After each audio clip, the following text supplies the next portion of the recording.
Assalamualaikum warahmatullahi wabarakatuh. Um, Sahabat channel Khalisul Fata Official, dimanapun Anda berada, berjumpa lagi dengan kita dalam acara bincang-bincang di pagi hari. Alhamdulillah pada malam hari ini kita kehadiran bintang tamu yang sangat spesial, Tuanku Tunku Mudawali. Beliau adalah salah seorang pimpinan pondok pesantren udah Hikmatul Ulum Diniyah Sunnah ya, di Kebun Ireng. di Kebun Ireng. Apa kabar Ustaz? Luar biasa sehat Ustaz ya. Dan juga Mas Yuti gimana kabar? Alhamdulillah Ustaz. Nah, jadi ini pada malam hari ini, jadi kita undang Ustaz kemari dalam acara bincang-bincang. Mudah-mudahan acara kita ini bisa membawa rahmah, Amin. berkah bagi seluruh para follower dimanapun Anda berada. Nah baik Ustadz, pada malam hari ini kita bincang-bincang berhubungan dengan materi masalah puasa. Kebetulan bulan Ramadan menunggu hari ya, insya Allah. Mudah-mudahan kita sehat semua dalam menyambut Ramadan dan bisa sampai selesai. Mudah-mudahan sampai tahun depan. Amin. Nah, ada beberapa pertanyaan yang ingin saya pertanyakan kepada Ustadz berhubungan dengan puasa. Jadi saat ini banyak masyarakat yang kita lihat di luar itu bahwa dengan banyaknya kegiatan mereka, bahkan ada yang tidak puasa, bahkan ada yang sudah sahur tapi mereka membatalkan di pagi hari. Nah ini menurut Ustadz sendiri bagaimana pendapat orang-orang seperti ini? Tentu sebagai landasan pertama itu dalam surah Al-Baqarah ayat 183 itu yang sudah sering kita dengar. Bismillahirrahmanirrahim. Ya ayyuhalladzina amanu kutiba alaikumusiyam kama kutiba alal ladzina min qablikum la'allakum tattaqun. Jadi memang puasa ini diwajibkan bagi seluruh orang yang beriman. Dia punya iman kepada Allah, dia beriman kepada Rasul, dia beriman kepada kitab, dan beriman kepada hari kiamat dan sebagainya. Di tafsir ayat bil ayat itu di ayat yang selanjutnya Allah jelaskan bagi orang-orang yang meninggalkan puasa dia punya ada konsekuensinya. Orang meninggalkan puasa apa itu? Ayyam ma'dudat di ayat yang 184. Jadi memang puasa ini sudah ditentukan harinya. Faman kana minkum maridan aw ala safarin fa'iddatun min ayyamin ukhar. Jadi puasa yang kita tinggalkan itu, bagi kita yang meninggalkan puasa dalam mazhab Imam Syafi'i ada 4 konsekuensi.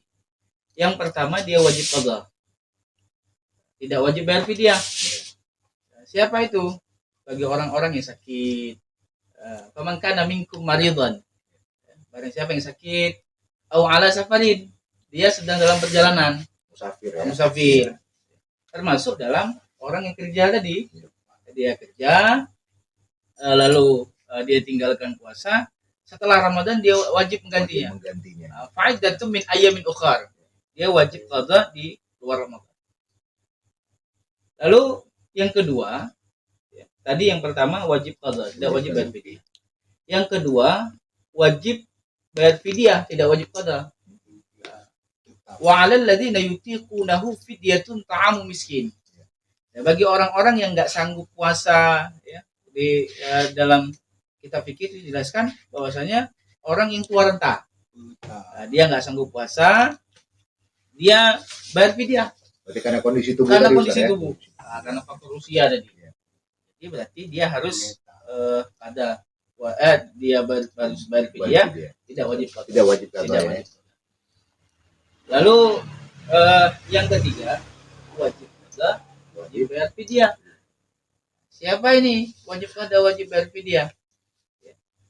Dijelaskan wajib qadha, wajib bayar fidyah itu bagi orang-orang keluar daripada ayat ini dalam mazhab Imam Syafi'i itu dijelaskan bagi orang-orang yang berbuka puasa dengan orang lain. Itu apa salah satu penyebabnya adalah terpengaruh oleh orang lain Iya, atau bagaimana? dia berbuka puasa karena orang lain. Contoh, seperti ibu menyusui. Oh, Ibu menyusui, tapi dengan ketentuan itu sudah di apa ditanyakan langsung kepada yang ahlinya, baik di kebidanan maupun kedokteran tentang masalah bayi. Bahwa saja Bu, ini Bu nggak boleh puasa. Nanti kalau puasa hasilnya nggak bagus untuk si bayi. Iya. Takut dulu khawatir itu berpengaruh kepada si bayi. Iya. Jadi bagi orang ini wajib qada, wajib bayar fidyah. Apa itu fidyah? Ya. Fidyah itu denda. Dia membayar, kalau di dalam bahasa Arab tuh satu hari itu satu mud. Satu mud itu dengan ukuran kita yang di Indonesia itu 3 mud beras. 3 mud. Kesepakatan daripada alim ulama, memang sekarang pun ada yang mengatakan 2 mud setengah, gitu kan. Tapi supaya untuk menghindari daripada kurang, jadi 3 mud beras. Jadi satu hari 3 mud beras. Lalu ada yang keempat nih. Ada yang keempat. Kalau pemirsa pengen mau yang keempat ya silakan. Tidak wajib qada, tidak wajib bayar fidyah. Mungkin Bang Sayyidi mungkin itu salah satu orang gila. Itu dia. Kemudian yang kafir. Iya. Dia tidak wajib qada, tidak wajib bayar fidyah. Itu bagi orang yang gila. Gitu. Lalu ada lagi ya, dalam hadis Abu Hurairah itu, ketika dulu Rasulullah menghukumkan bagi orang-orang yang dia tinggal puasa. Jadi setelah Ramadan, setelah lewat Ramadan, dia tidak mengqada sampai ketemu Ramadan selanjutnya. Bagi orang ini wajib qada, wajib bayar fidyah.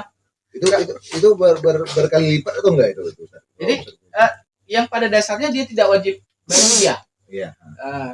Lalu ketika dia tinggal puasa, ini ketemu Ramadan ini belum sempat dia qada.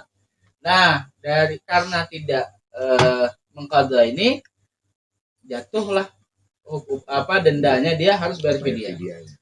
Lalu tentang berkali lipat tidak, double nggak dia? Enggak. Gitu kan. Jadi double-nya itu karena dia nggak mengqada puasa. Ketemu Ramadan selanjutnya juga, ya udah lewat 2 Ramadan, belum sempat diqada juga sama dia. Jadi itu dendanya double. Jadi yang dasarnya kalau seandainya nggak sempat diqada, yang ini kena cuma 3 mud, ketemu Ramadan selanjutnya belum sempat diqada. Seharusnya kalau diqada dia hanya bayar cuma 3 mud saja.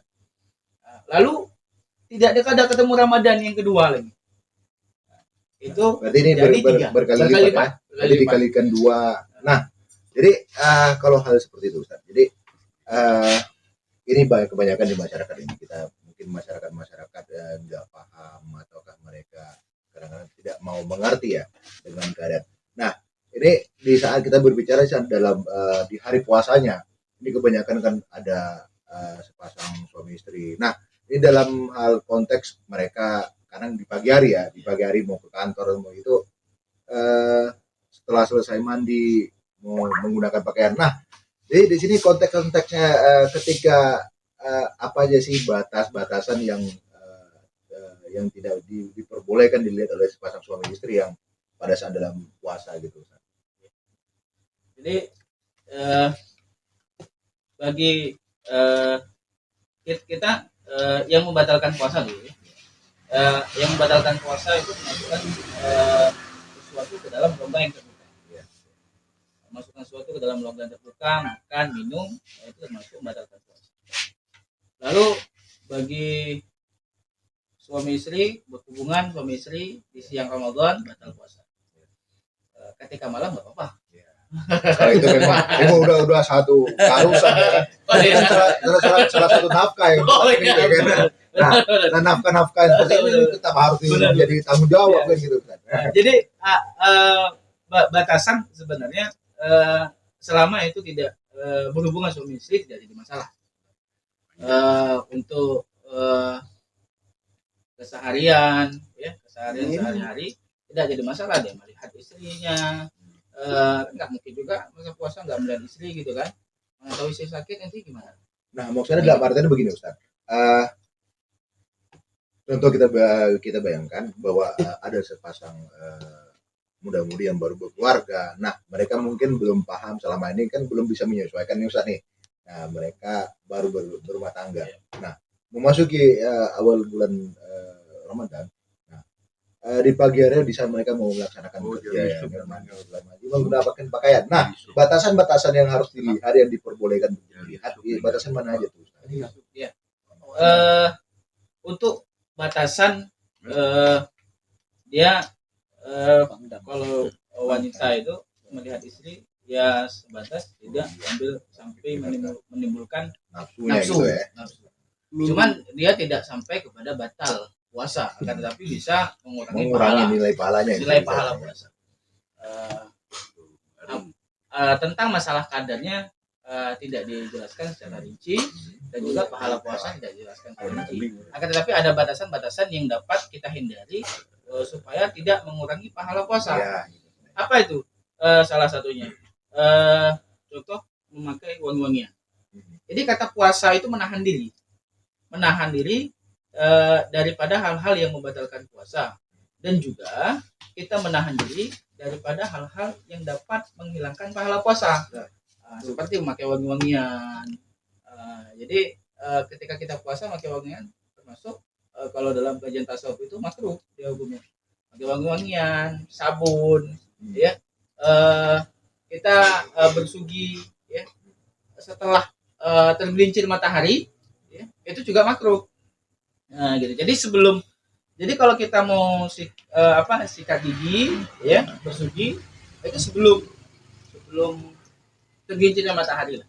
Nah, gitu. Supaya yang disunahkan gitu, Ustaz ya. Iya, yang supaya tadi mungkin habis kita makan takut mulutnya bau gitu kan.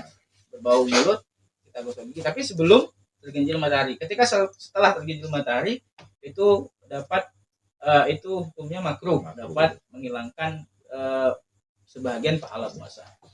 Lalu berbohong, mengupat, riba, gitu kan, itu juga termasuk salah satu yang dapat menghilangkan pahala puasa. Contoh lain misalnya gitu kan, nyium-nyium bau makanan nih gitu. Ini kan kadang sering terjadi. Oma istriku wangi kali, enak kali masakannya. Ini hal yang seperti ini sering terjadi. Nah, artinya ketika ada ibu-ibu yang sedang memasak, yang mereka mencicipi makanan tersebut, nah supaya untuk mengetahui bahwa ini sudah cocok atau belum. Nah, ini apabila ini indera perasanya sudah menikmati bahwa ini bisa membatalkan atau enggak, Ustaz? Iya, memang sebagian mengatakan bahwasanya untuk mencicipi makanan itu tidak membatalkan puasa. Akan tetapi makruh dia mencicipi makanan. Cuma hati-hati juga. Makanan jangan sampai ketelan. Lihat kiri kanan nggak ada orang telan rupanya. Ini salah satunya gitu ya. Jadi ada hal-hal yang seharian yang memasukkan kemasukan sesuatu tanpa disengaja gitu. Tapi tidak membatalkan puasa. Apa contohnya? Salah satunya sebagai contoh itu kita lagi ngomong cerita-cerita, tiba-tiba masuk nyamuk. Kemasukan nyamuk nih. Bukan kita masukin ambil nyamuk masukkan gitu enggak. Tapi kemasukan nyamuk sampai terbatuk. Itu enggak jadi masalah. Betul itu tidak membatalkan. Tidak membatalkan puasa. Nah, ini ada ada budaya ini sering kita lihat nih Ustaz, ini di lingkungan kita banyak setelah sholat subuh berjamaah. Nah, ini ada kegiatan namanya safari subuh. Nah, dari kalangan masyarakat sendiri mereka tidak paham nih Ustaz. Tidak paham dengan kondisi apa sih safari subuh itu. Yang mereka tahu safari subuh itu setelah sholat subuh itu jalan-jalan gitu kan, lihat kiri kanan, jalan-jalan santai subuh gitu kan. Nah, ini kan salah satu bisa menyebabkan batal puasa. Maksudnya ketika dalam perjalanan itu kita berjumpa dengan yang memang yang ini ada nggak tip-tipnya itu kan? Kemudian di kapasitas sore hari gitu kan, ngabuburit gitu ya, ngabuburit gitu. Nah, ini salah satu kan memang sangat fatal gitu Ustaz. Ada nggak gitu tips-tipsnya gitu untuk menghindari itu Ustaz? Mungkin saran ya, saran juga masukan safari subuh. Ya. Kita maksudnya ketika subuh itu kita berjalan melihat bagaimana keindahan alam yang Allah berikan di waktu subuh itu. Baik diantaranya salah satunya zikir bisa kita lakukan, habis itu baca Al-Quran, dan juga tadabbur alam. Tadabbur alam gimana tadabbur alam? Ketika selesai mungkin kita baca Al-Quran atau berzikir, kita lihat bagaimana keindahan Allah. Nah, ini salah satu untuk menimbulkan rasa syukur kita. Menimbulkan rasa syukur. Begitu kita lihat bagaimana indahnya alam, kita dengan Allah itu memang kecil kali lah kalau masalah kita itu dengan ciptaan Allah itu dengan kita itu. Memang ini makhluk yang paling hina. Gitu, ya. Jadi dengan tadabbur alam tadi bisa membawa diri kita itu bahwasanya kita merendah, takut, ya, dan rasa syukur kita, alhamdulillah saya sudah diberikan kehidupan, kesehatan, bisa bangun pagi, termasuk doa bangun tidur itu. Alhamdulillahilladzi ahyana ba'dama amatana wa ilaihin nusyur. Jadi ketika kita tidur itu dianggap seperti mati, gitu ya. Ketika kita bangun daripada tidur, alhamdulillah ahyana, engkau telah menghidupkan kembali, kembali Allah. Jadi ada beberapa problem lagi, Ustaz. Ini kebanyakan di antara kita, banyak masyarakat yang nggak paham di luar sana. Nah, artinya begini, ada pengantin-pengantin baru yang di malam hari itu melakukan hubungan suami istri. Nah, kemudian mereka lupa sahur. Dan ini kondisi mereka kan belum suci nih gitu. Nah, ini apakah mereka bisa langsung tadi, karena mungkin ada yang diperbolehkan untuk niat dari malam harinya sebelum tidur. Nah, ini bisa sah nggak puasa gitu kan? Jadi ketika seseorang lupa niat, gitu kan, makanya kita dianjurkan, disunahkan itu ketika awal puasa Ramadan itu kita niat sebulan. Kita niat sebulan puasa. Langsung khusus. Satu paket sebulan. Jadi mana tahu nanti ya kita namanya manusia ya, tidak luput daripada kesalahan dan kesilapan. Silap kita lupa niat. Kita udah niat pertama tadi. Jadi begitu nggak sahur, lanjutkan aja puasa. Kita berhubungan suami istri, malam lupa sahur, akhirnya kecapean, tidur, kita bangun kita, ya pas sudah azan subuh. Jadi gimana? Apakah kita nggak puasa? Puasa, lanjutkan puasa. Mandi, sholat, langsung lanjutkan puasa. Berarti itu tidak bisa membatalkan puasa, karena niat kita sudah dari malam tadi ya. Nah, mungkin kelupaan nih Ustaz. Kelupaan niatnya bukan mau puasa, tapi niatnya untuk berhubungan tadi gitu. Ini yang harus diperjelas di masyarakat. Jadi artinya jangan sampai niatnya lain tapi yang ditimbulkan hati lain gitu Ustaz kan. Nah, kemudian ada problem lain. Nah, ada beredar di kalangan masyarakat bahwa ini kita mendengar dari bahasa di kalangan masyarakat bahwa mencium istri di siang hari dalam puasa itu katanya diperbolehkan. Nah, sedangkan satu sisi kalau kita lihat ini manusia kita apabila memang sudah dekat seperti itu kan menimbulkan nafsu kan gitu Ustaz kan. Nah, ini bagaimana cara mengantisipasinya Ustaz? Jadi memang di dalam puasa itu memang harus kita tahan istri, kita tahan memang. Nggak sampai ke masjid, di rumah. Memang kita harus kita tahan. Memang itu betul-betul harus dibentengi gitu. Harus bentengi. Kita harus memang kita tahan gitu. Bukan hanya cium istri saja gitu kan. Termasuk tentang masalah-masalah hal yang lain gitu. Memang harus betul-betul kita safety kan gitu. Nah, ini kita bagi mungkin di masyarakatnya yang mereka yang sudah mengetahui bahwa permasalahan ini memang dilarang betul gitu Ustaz. Nah, bagaimana dengan orang-orang yang belum paham gitu Ustaz? Mereka melakukan bahkan ada yang sudah menjalani beberapa hari puasa, bahkan ketika dia melihat istrinya, nah di siang harinya dalam puasa itu mereka melakukan itu. Nah, ini bagaimana? Apakah hukumannya itu ada sering bayar fidyah atau bagaimana itu? Jadi bagi orang-orang yang berhubungan di siang Ramadan itu, ya, dijelaskan bahwasanya bagi mereka yang berhubungan suami istri di siang Ramadan, mereka wajib bayar kifarah. Kafarah. Ya. Kafarah jima di siang hari Ramadan. Berapa yang harus dibayar? Apa yang harus dilakukan? Apa yang harus mereka lakukan untuk membayar denda jima di siang Ramadan? Yang pertama, itu harus memerdekakan satu orang budak. Hari ini perbudakan Hari ini sudah kita ada. budak nggak ada lagi. Budak sudah tidak ada. Yang membudakkan Belum. ada gitu. Membudakkan banyak. Ada banyak gitu. Banyak. Benar-benar. Kalau yang pertama tidak ada, kita mengalih yang kedua. Mengalih yang kedua gimana? Mengalih apa? Yang harus kita lakukan? Berpuasa 2 bulan berturut-turut. Ya harus mengganti tadi ya. Mengganti. Puasa 2 bulan berturut-turut. Lalu bagi Tidak mampu kalau seandainya tidak kita mampu. nggak mampu, karena ini harus puasa nih 2 bulan full, nggak boleh nggak boleh Nggak 1 hari boleh. kosong. Iya. Ketika 1 hari kosong harus Berarti pulang harus lagi. kembali lagi dari Kembali nol lagi lagi. dari nol lagi. Sama kayak kita ke SPBU kembali dari nol lagi gitu.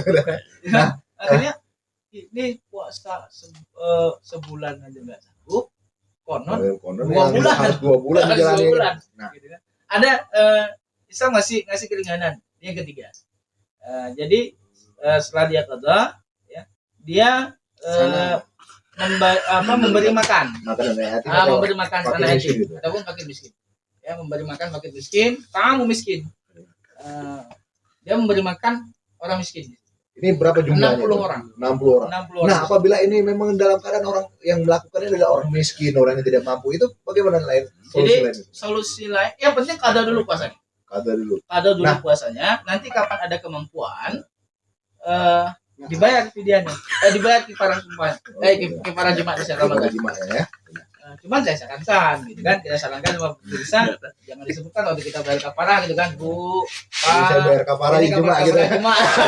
Nggak Nah, bayar, ini nggak bayar. yang ada menimbulkan suatu Iya, problem yang baru di Iya, kalangan benar. masyarakat. Mereka punya opini yang kurang enak gitu Iya, kan ya. Nah, ini kita berbicara dengan bagaimana dengan orang miskin yang memang kategori notabene kita bilang untuk makan hari-hari aja nggak mampu gitu, apalagi dia harus membayar dan namun demikian mereka telah melakukan hubungan itu gitu Ustaz. Nah, ada solusi lain mungkin bisa diarahkan kemana yang memang ada atau ke Baitul Mal, ada dana-dana yang tersentuh yang memang difokuskan untuk hal seperti itu, ada nggak? Setahu kita belum ada ya. Belum Jadi ada. yang ada selama ini berarti di Baitul Mal hanya untuk membayar utang. Iya. Nah, kalau kita berikan ke utang ini kan merupakan satu utang juga, utang antara manusia tersebut dengan Allah kan gitu Ustaz. Iya. Nah, ini kan yang notabene memang utang dengan manusia harus dikejar apalagi dengan Allah kan gitu Ustaz ya. Nah, Mungkin bisa langsung komunikasi dengan Baitul Mal. nah berarti Empat mata lah. berarti- Empat mata. dari dalam saat kita membayar kafarah ijma tadi kita harus menyampaikan itu bahwa ini bukan dalam hal seperti ini, tapi cuman cukup memberikan bahwa ini saya bayar kafarah gitu aja. Iya. Nah. Ataupun enggak dibilang bayar kafarah, diniatkan saja dalam hati, Bu. Ini sedekah atau apa gitu ya. Masya Allah. Ya, baik pemirsa dimanapun Anda berada, jadi inilah bincang-bincang kita di pagi hari dalam rangka menyambut bulan suci Ramadan bersama Ustadz kita Tuan Guru Tunggu Dawali. Nah, jadi ada kemudian kita lanjutkan beberapa lagi Ustadz. Ini di lingkungan kita lihat ini banyak perkebunan. Ini kalau seandainya ini dalam biasanya kalau dalam orang-orang yang bekerja dalam perkebunan itu mereka sangat capek, sangat lelah. Nah, di sini letaknya ada perempuan, laki di situ dan bercampur. Nah, ini maaf cakap nih Ustaz. Walaupun di bulan puasa yang namanya setan sudah mengelabui, terjadi hubungan yang tidak diinginkan di situ. Nah, ini bagaimana hukumnya Ustaz? Terus apa yang harus kita lakukan ini Ustaz? Tetap sebagai patronnya tadi, ya. Tetap sebagai patronnya tadi di ayat 184 dalam surah Al-Baqarah itu tetap dia bagi orang yang meninggalkan puasa, ya, tetap dia wajib qada. Kalau seandainya dia berhubungan di siang Ramadan, tetap wajib yang pertama tadi qada, yang kedua dia bayar kafarah jima di siang Ramadan. Dia bukan suami istri ini umpamanya kan gitu kan, berzina dia. Oke. Kembali kepada nanti ada hukum zinanya. Yang puasa tetap wajib qada, yang kafarah kena. Nanti ada hukum kisasnya. Hukum ini lagi yang hukumnya. memang yang Apakah mengkhususkan dia akibat tentang masalah perbuatan zina tadi perbuatan gitu ya, zina Ustaz? tadi. Masya Allah. Jadi sahabat channel apa namanya tadi Ustaz? Khalisul Fatah Khalisul Official. Fatah Official. Jadi dimanapun Anda berada, inilah beberapa tips yang disampaikan oleh Tuan Guru untuk menyambut bulan suci Ramadan. Nah, nanti ke depan insya Allah dan waktu kita jumpa lagi dengan berbagai materi yang lain. Demikian, terima Cuman kasih. ini kita Ya. sarankan sama pemirsa sekalian, ini kan masih ada nih beberapa hari lagi Ya. untuk menyambut Ramadan. Jadi bagi kita yang sudah tinggal puasa, Yang untuk harus bayar utang yang dulu harus ya. bayar. Ya. Jadi ada dulu puasanya. Ada beberapa hari lagi, punya kesempatan kita beberapa hari lagi. Kita untuk ada terus. Dan jangan lupa untuk terus kita belajar, menuntut ilmu, terus belajar. Nah, itu aja mungkin sih. Masya Allah. Jadi sahabat sekalian semua, tips-tips inilah yang diberikan oleh Tuan Guru bagi sahabat-sahabat semua dimanapun Anda berada. Jadi kalau memang ada yang masih tinggal puasa yang belum dibayar, ya silakan dibayar, dikejar dulu sebelum kita memasuki bulan Ramadan berikutnya. Nah, demikian yang dapat kami sampaikan. Kita live langsung di Markas Ifkah Kota Langsa bersama Tuan Guru Tuanku Mudawali. Baik, terima kasih. Assalamualaikum warahmatullahi wabarakatuh.